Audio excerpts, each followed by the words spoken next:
Right, so I guess I could break this fight down as well. I might, it's the co-main event after all. We've got Greg, the wife-beater Hardy, taking on Dmitrii, the lifeguard Smoliakov. You don't need to know he's a part-time fighter when his nickname is his other job that he's working at the moment. Okay?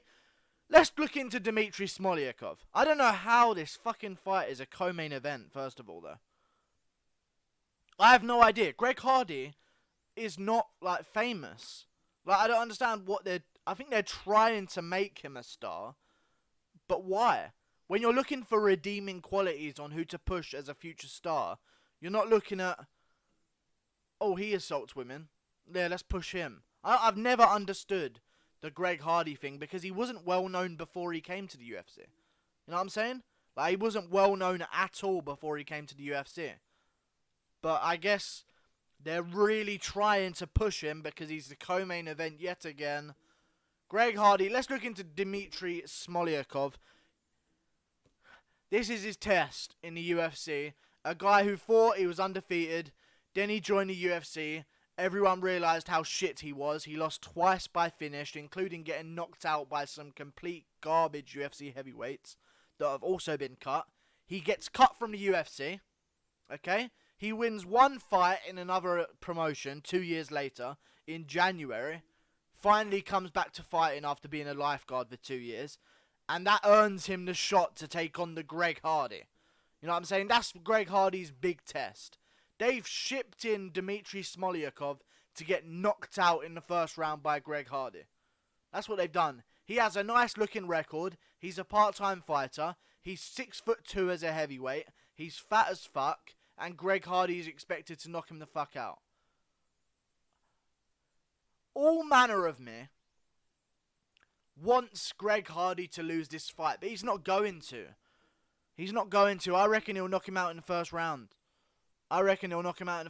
Greg Hardy's going to get a first round knockout. Like, do we even look into the record of Greg Hardy?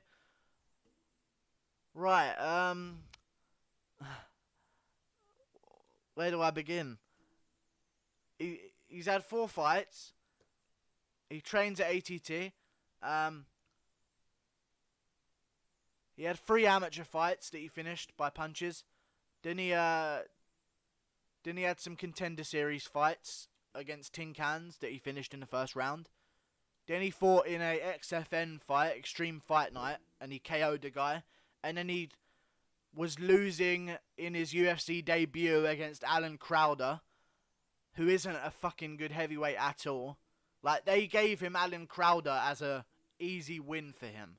You know what I'm saying? Someone who can be knocked out, someone who's not the best at all at heavyweight, someone who's coming off a KO loss. He couldn't get the job done, and then as he's losing, he just fucking knees the guy in the face while he's fucking kneeling down in front of him. So, you know, I have to break this fight down, I guess. I mean, the stand-up... Greg Hardy has hands attached to his arms. And, what he does is, that's so good, is sometimes he swings his arms, and he swings his arms, like, towards his opponent, like, towards their head, and sometimes, if it hits them in the head, he, like, does this thing where he knocks them out, because he's huge. And, yeah, he does this other weird trick that's, like, really skilled, where he, like, instead of, like, moving his feet with his punches, he likes standing completely still with his feet glued to the floor and just swinging massive punches with a reach advantage and like, throwing his limbs towards his opponent's head. And then also, Greg Hardy has this other trick that he sometimes likes to use. It must be from his extensive Muay Thai research and training that he's learned such forbidden techniques. He does this thing where, if he's losing, he knees you in the face when you're on the ground, breaks the rules, and then gets a disqualification loss, and still gets paid. Yeah.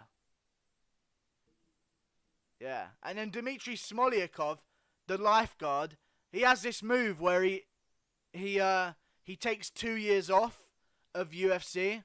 He gets cut by the UFC, and then he does this other thing where I don't know where he's learned it from. Maybe his extensive karate black belt level training, you know, where he takes 2 years away from the sport and then saves kids from swimming pools. Yeah, he's really good at that, and he's amazing at it. And then what he does is he comes back 2 years later and he beats a guy who's 7-9. And out of his 9 losses, he's been finished 7 times. And he finishes him by a Kimura. And, fuck me, guys. Fucking hell. Why is this the co-main event? They make, even if Greg Hardy was likable. He seems like a likable guy. Okay, I'm not going to lie to you. He seems like a likable guy. Even if he was likable. Let's say he's an amazing guy. The UFC have ruined his chances of ever being liked by the fans by the way they're promoting him. If he came into the UFC and they just put him on the prelims, he knocked some guy out, then they put him in the middle of a main card, he knocked another guy out, then they're like, okay, we'll make him a co-main event of a fight night. That would be fine. But when you put some guy on a pedestal like this and he doesn't deliver, in his UFC debut, he's a co-main event of an ESPN card.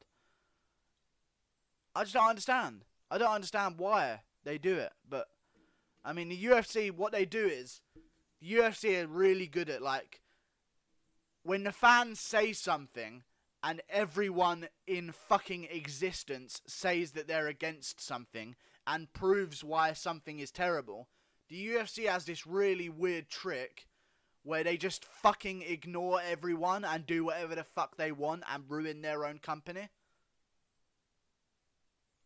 I'm live at 9 PM GMT.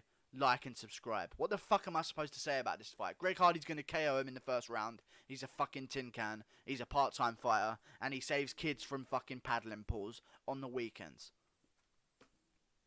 There you go.